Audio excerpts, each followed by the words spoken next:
ओम शांति। आज साकार महावाक्य 22/9/2025। मधुर संतान माने निज हृदय रे हाथ रखी निजे निज को पचार जे बाबा जहाँ शुणाउछंती कण आमे सब पूर्वर जानिथिलु। जहाँ शुणिछ ताको अर्थ सहित बुझी खुशी रे रुह।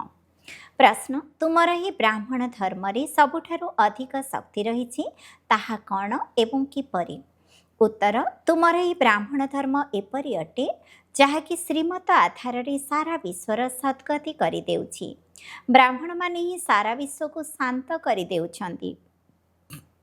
तुमे ब्राह्मण गुणभूषण आत्मा माने देवता मानक ठारु मध्य उच्च अट। तुमको बाबांक द्वारा एही शक्ति मिलुछि। तुमे ब्राह्मण माने ही बाबांकर सहयोगी हेउछ। तुम मानकु ही सबुठारु बड़ पुरस्कार मिलुछि। तुमे ब्रह्मांड एवं विश्व उभयर मध्य मालिक हेउछ। ओम शांति। अनेक दिनरु दूरे जाई पुणी फेरी आसीथिबा आधारर मधुर आत्मिक संतान मानक प्रति आत्मिक पिता बसी बुझाउछंती। आत्मिक संतान माने जानिछंती जे आत्मिक पिता प्रत्येक 5000 वर्ष परे निश्चय थरे मात्र आसीथांती। कल्पर नाम रखी देइथिबारु ताहा कहिबाकु पडुछि। एही ड्रामा अथवा सृष्टिर आयुष 5000 वर्ष। एही कथा एकमात्र बाबा बसी बुझाउछंती। एकथा केबे कौनसी मनुष्य मुख्यरु सुनी पारिबे नाही। तुमे आत्मिक संतान माने बसिछ। तुमे जानिछ जे वास्तव रे आम समस्त आत्मा मानकर पिता से जणे अटंती। बाबा ही बसी पिला मानंकु निजर परिचय देउछंती जहा कौनसी मनुष्य मात्र जानि नाहांती। काहाकु हेले जना नाही भगवान अथवा ईश्वर किए जहाँकु कि गॉडफादर पिता बोली कहउछंती। तेणु बहुत स्नेह रहिबा दरकार। से बेहदर बाबा अटंती। तेणु तांकठारु संपत्ति मध्य निश्चय मिलुथिबो। इंग्राजी रे सुंदर भावे कहउछंती हेवेनली गॉडफादर अर्थात ईश्वर आमर स्वर्गीय पिता। स्वर्ग नुआ दुनिया को कहा जाए एवं नरक पुराणा दुनिया को कहा जाए। किंतु स्वर्ग को कहीं जानी नाहांती। सन्यासी माने तो मानु नाहांती। से माने केबे एपरि कहिबे नाही जे पिता स्वर्गर रचयिता अटंती। स्वर्गर रचयिता ईश्वर पिता एही कथा बहुत मधुर। स्वर्ग मध्य प्रसिद्ध अटे। तुममानंक बुद्धि रे स्वर्ग एवं नरकर समस्त चक्र और सृष्टिर आदि मध्य अंतर ज्ञान घुरुछि। जे माने कि सेवा योग्य अट से समस्ते तो एकर सेवाधारी हेउ नाहांती। तुमे पुनर्बार निजर राजधानी स्थापन करुछ। तुमे आत्मिक संतान माने कहूछ जे आमे बाबांकर श्रेष्ठरु श्रेष्ठ मतरे चालुछु। सर्वोच्च बाबांकर एहा श्रीमत अटे। श्रीमत भगवत गीतार मध्य गायन रहिछि। एहा हेला प्रथम नंबरर शास्त्र। बाबांक नाम सुनिबा मात्रे ही तुरंत स्वर्गर संपत्ति मने पड़ी जाउछि। एही दुनिया रे केही हेले जानि नाहांती जे ईश्वर पितांक ठारु कोन मिलुछि। प्राचीन जोग अक्षर कहउछंती किंतु बुझु नाहांती जे प्राचीन जोग किए सिखाइथिले। सेमाने तो श्रीकृष्ण ही कहिबे काहेकि ना गीता रे श्रीकृष्णଙ୍କ नाम लेखि देइछंती। एबे तुमे बुझुछ बाबा ही राजयोग सिखाइथिले जहा द्वारा समस्ते मुक्ति जीवन मुक्ति प्राप्त करिथांती। एकथा मध्य बुझुछ जे भारत को ही शिव बाबा आसीथिले तांकर जयंती मध्य पालन करुछंती। किंतु गीता रे तांकर नाम गुप्त करि देथिबारु महिमा मध्य गुप्त होई जाइछि। जहाँक ठारु सारा दुनिया को सुख शांति मिलुछि से पिता को भूली जाइछंती। एहाको एक महान भूलर नाटक कहा जाउछि। सबुठारु बड़ भूल हेउछि बाबा को जानि नाहांती। केबे कहउछंती से नाम रूपरु अलगा, पुणी कहउछंती कच्छ मत्स्य अवतार अटंती। माटी गोड़ी रे अछंती। भूल उपरे भूल होई चालिछि। सीढ़ी तलको ओह्लाई आसीछंती। कला कम होई चालिछि, तम प्रधान होई चालिछंती। ड्रामार प्लान अनुसार जो बाबा स्वर्गर रचयिता अटंती से भारत को स्वर्गर मालिक कराइथिले तांको माटी गोड़ी भितरे अछंती बोली कहि देउछंती। एबे बाबा बुझाउछंती तुमे सीढ़ी किपरि ओह्लाई आसीछ किछि हेले काहाको जना नाही। पचारुछंती ड्रामा कौन, एही दुनिया केबे ठारु तैयारी होईछि, नुआ सृष्टि केबे थिला पचारिले कहउछंती लक्षे वर्ष पूर्वरु। भावुछंती पुराणा दुनिया तो एबे बहुत वर्ष बाकी रहिछि। एहाको अज्ञान अंधकार कहा जाए ना। ଗାୟନ ରହିଛି ଜ୍ଞାନ ଅଞ୍ଜନ ସଦ୍ଗୁରୁ ଦେଲେ ଅଜ୍ଞାନ ଅନ୍ଧକାର ବିନାଶ। ତୁମେ ବୁଝୁଛ ରଚୟିତା ବାବା ନିଶ୍ଚୟ ସ୍ୱର୍ଗ ହିଁ ରଚନା କରିବେ। ବାବା ହିଁ ଆସି ନର୍କକୁ ସ୍ୱର୍ଗ କରାଉଛନ୍ତି। ରଚୟିତା ବାବା ହିଁ ଆସି ସୃଷ୍ଟିର ଆଦି ମଧ୍ୟ ଅନ୍ତର ଜ୍ଞାନ ଶୁଣାଉଛନ୍ତି। ବାବା ଅନ୍ତିମ ସମୟରେ ହିଁ ଆସୁଛନ୍ତି। ସମୟ ତ ଲାଗୁଛି ନା? ଏକଥା ମଧ୍ୟ ପିଲାମାନଙ୍କୁ ବୁଝାଯାଉଛି ଯେ ଜ୍ଞାନରେ ଏତେ ସମୟ ଲାଗୁନାହିଁ ଯେତେ ଯୋଗର ଯାତ୍ରାରେ ଲାଗୁଛି। 84 ଜନ୍ମର କାହାଣୀ ତ ଯେପରି ଏକ କାହାଣୀ ଅଟେ। ଆଜିଠାରୁ 5000 ବର୍ଷ ପୂର୍ବରୁ କାହାର ରାଜ୍ୟ ଥିଲା, ସେହି ରାଜ୍ୟ କୁଆଡ଼େ ଗଲା? ତୁମ ପିଲାମାନଙ୍କ ପାଖରେ ଏବେ ସମସ୍ତ ଜ୍ଞାନ ରହିଛି। ତୁମେ କେତେ ସାଧାରଣ ଅଟ। ଅଜାମିଳ ପରି ପାପୀ ଅହଲ୍ୟା କୁବ୍ଜା ଓ ସବରୀମାନଙ୍କୁ ବାବା କେତେ ଶ୍ରେଷ୍ଠ କରୁଛନ୍ତି। ବାବା ବୁଝାଉଛନ୍ତି ତୁମେ କ'ଣ ଥିଲ, କ'ଣ ହୋଇଯାଇଛ। ବାବା ଆସି ବୁଝାଉଛନ୍ତି ପୁରୁଣା ଦୁନିଆର ଅବସ୍ଥା ଏବେ ଦେଖ କ'ଣ ହେଲାଣି। ମନୁଷ୍ୟ କିଛି ହେଲେ ବି ଜାଣିନାହାନ୍ତି ଯେ ସୃଷ୍ଟିର ଚକ୍ର କିପରି ଘୁରୁଛି। ବାବା କହୁଛନ୍ତି ତୁମେ ନିଜ ହୃଦୟରେ ହାତ ରଖି ପଚାର, ଆଗରୁ ଏସବୁ କିଛି ଜାଣିଥିଲ? କିଛି ବି ଜାଣିନଥିଲ। ଏବେ ଜାଣୁଛ ଯେ ବାବା ପୁନର୍ବାର ଆସି ଆମକୁ ବିଶ୍ୱର ବାଦଶାହୀ ଦେଉଛନ୍ତି। କାହାରି ବୁଦ୍ଧିରେ ନଥିବ ଯେ ବିଶ୍ୱର ବାଦଶାହୀ କ'ଣ। ବିଶ୍ୱ ଅର୍ଥ ସାରା ଦୁନିଆ। ତୁମେ ଜାଣିଛ ଯେ ବାବା ଆମକୁ ଏପରି ରାଜ୍ୟ ଦେଉଛନ୍ତି ଯାହାକୁ ଅଧାକଳ୍ପ ପର୍ଯ୍ୟନ୍ତ ଆମଠାରୁ କେହି ଛଡ଼ାଇ ନେଇପାରିବେ ନାହିଁ। ତେଣୁ ପିଲାମାନଙ୍କୁ କେତେ ଖୁସି ହେବା ଦରକାର। ବାବାଙ୍କ ଠାରୁ ଆମେ କେତେଥର ରାଜ୍ୟ ନେଇଛନ୍ତି। ବାବା ସତ୍ୟ ଅଟନ୍ତି, ସତ୍ୟ ଶିକ୍ଷକ, ସଦ୍ଗୁରୁ ମଧ୍ୟ ଅଟନ୍ତି। ଏକଥା ଆମେ କେବେ ହେଲେ ଶୁଣିନାହୁଁ। ଏବେ ଅର୍ଥ ସହିତ ତୁମେ ବୁଝୁଛ ତୁମେ ସନ୍ତାନ ଅଟ। ବାବାଙ୍କୁ ତ ମନେ ପକାଇ ପାରିବ। ଆଜିକାଲି ଛୋଟ ବୟସରୁ ମଧ୍ୟ ଗୁରୁ କରୁଛନ୍ତି। ଗୁରୁଙ୍କ ଚିତ୍ର କରି ଗଳାରେ ପକାଉଛନ୍ତି ଅଥବା ଘରେ ରଖୁଛନ୍ତି। ଏଠାରେ ତ ଆଶ୍ଚର୍ଯ୍ୟ ଯେ ପିତା, ଶିକ୍ଷକ, ସଦ୍ଗୁରୁ ସବୁ ଜଣେ ଅଟନ୍ତି। ବାବା କହୁଛନ୍ତି ମୁଁ ସାଥିରେ ନେଇଯିବି। ତୁମକୁ ଯଦି ପଚାରିବେ କ'ଣ ପଢ଼ୁଛ, କୁହ ଆମେ ନୂଆ ଦୁନିଆରେ ରାଜତ୍ୱ ପ୍ରାପ୍ତ କରିବା ପାଇଁ ରାଜଯୋଗର ପାଠ ପଢ଼ୁଛୁ। ଏହା ହେଉଛି ରାଜଯୋଗ। ଯେପରି ବାରିଷ୍ଟର ପାଠ ପଢ଼ିଲେ ନିଶ୍ଚୟ ବୁଦ୍ଧିର ଯୋଗ ବାରିଷ୍ଟର ଆଡ଼କୁ ଯିବ। ଶିକ୍ଷକଙ୍କୁ ନିଶ୍ଚୟ ମନେ ପକାଇବେ ନା?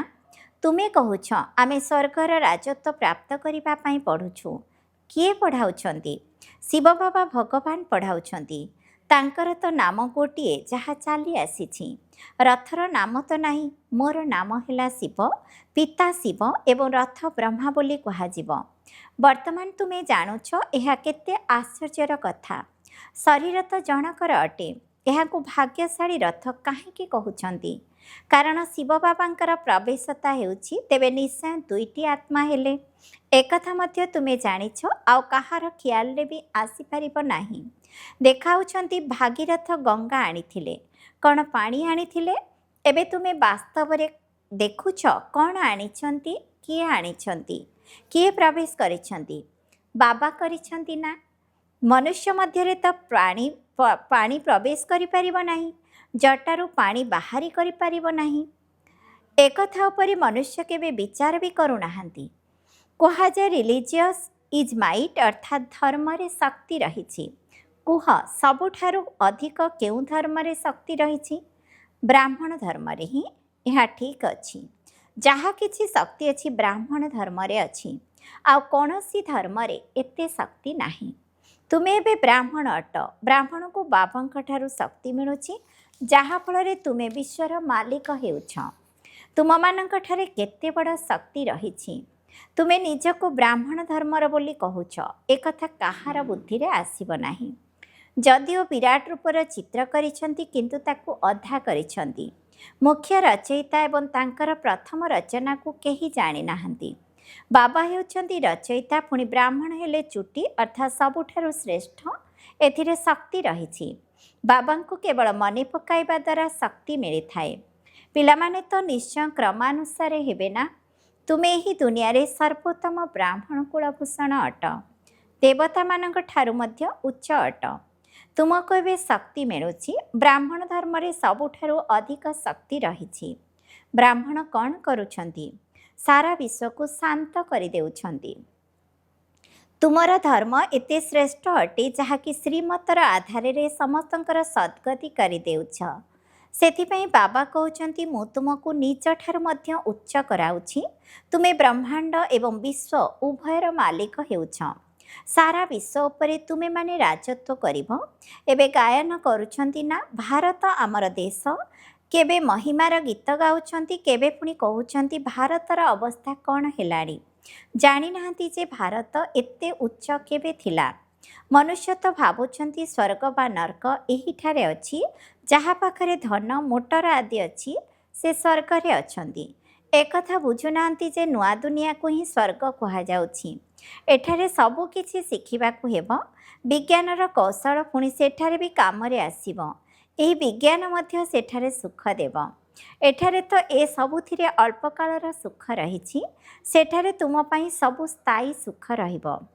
ଏଠାରେ ସବୁ ଶିଖିବାକୁ ହେବ, ଯାହାଫଳରେ ସଂସ୍କାର ନେଇଯିବ। କୌଣସି ନୂଆ ଆତ୍ମା ଆସିବେ ନାହିଁ ଶିଖିବା ପାଇଁ। ଏଠାକାର ସନ୍ତାନମାନେ ବିଜ୍ଞାନର କୌଶଳ ଶିଖି ସେଠାକୁ ଯିବେ। ବହୁତ ହୁସିଆର ହୋଇଯିବେ। ସମସ୍ତ ସଂସ୍କାର ନେଇଯିବେ, ପୁଣି ସେଠାରେ କାମରେ ଆସିବ। ଏବେ ଅଳ୍ପ କାଳର ସୁଖ ରହିଛି, ପୁଣି ଏହି ବମ୍ ଆଦି ସମସ୍ତଙ୍କୁ ଖଲାସ କରିଦେବ। ମୃତ୍ୟୁ ବିନା ଶାନ୍ତିର ରାଜ୍ୟ କିପରି ହେବ? ଏଠାରେ ତ ଅଶାନ୍ତିର ରାଜ୍ୟ ରହିଛି। ତୁମମାନଙ୍କ ଭିତରେ ମଧ୍ୟ କ୍ରମାନୁସାରେ ଅଛନ୍ତି ଯିଏ ବୁଝୁଛନ୍ତି ଯେ ଆମେ ପ୍ରଥମେ ନିଜ ଘରକୁ ଯିବୁ, ପୁଣି ସୁଖଧାମକୁ ଆସିବୁ। ବାବା ସୁଖ ଦୁନିଆକୁ ଆସିବେ ହିଁ ନାହିଁ। ବାବା କହୁଛନ୍ତି ମୋତେ ମଧ୍ୟ ବାନପ୍ରସ୍ଥ ରଥ ଦରକାର ନା। ଭକ୍ତି ମାର୍ଗରେ ମଧ୍ୟ ସମସ୍ତଙ୍କର ମନୋକାମନା ପୂର୍ଣ୍ଣ କରି ଆସିଛି। ସନ୍ଦେଶୀମାନଙ୍କୁ ମଧ୍ୟ ଦେଖାଇଛି କିପରି ଭକ୍ତମାନେ ତପସ୍ୟା ପୂଜା ଆଦି କରୁଛନ୍ତି। ଦେବୀମାନଙ୍କୁ ସଜାଇ ପୂଜା ଆଦି କରି ପୁଣି ସମୁଦ୍ରରେ ବୁଡ଼ାଇ ଦେଉଛନ୍ତି। କେତେ ଖର୍ଚ୍ଚ ହେଉଛି। ସେମାନଙ୍କୁ ପଚାର ଏହା କେବେଠାରୁ ଆରମ୍ଭ ହୋଇଛି? ତେବେ କହିବେ ପରମ୍ପରାରୁ ଚାଲି ଆସୁଛି। କେତେ ଭ୍ରମିତ ହୋଇ ଚାଲିଛନ୍ତି। ଏହିସବୁ ମଧ୍ୟ ଡ୍ରାମା ଅଟେ। ବାବା ବାରମ୍ବାର ସନ୍ତାନମାନଙ୍କୁ ବୁଝାଉଛନ୍ତି ମୁଁ ତୁମକୁ ବହୁତ ମଧୁର କରିବାକୁ ଆସିଛି। ଏହି ଦେବୀ ଦେବତାମାନେ କେତେ ଦୈବୀ ଗୁଣଧାରୀ ମଧୁର ଅଟନ୍ତି। ଏବେ ତ ମନୁଷ୍ୟ କେତେ କଟୁ ହୋଇଯାଇଛନ୍ତି। ଯିଏ ବାବାଙ୍କର ବହୁତ ସହଯୋଗୀ ଥିଲେ ତାଙ୍କର ହିଁ ପୂଜା କରୁଛନ୍ତି। ତୁମମାନଙ୍କର ମଧ୍ୟ ପୂଜା ହେଉଛି। ଉଚ୍ଚ ପଦ ମଧ୍ୟ ତୁମେମାନେ ପ୍ରାପ୍ତ କରୁଛ। ବାବା ନିଜେ କହୁଛନ୍ତି ମୁଁ ତୁମକୁ ନିଜଠାରୁ ମଧ୍ୟ ଉଚ୍ଚ କରାଉଛି। ଭଗବାନଙ୍କର ଶ୍ରୀମତ ସବୁଠାରୁ ଉଚ୍ଚ ଅଟେ। ଗୀତାରେ ମଧ୍ୟ ଶ୍ରୀମତ ପ୍ରସିଦ୍ଧ ଅଟେ।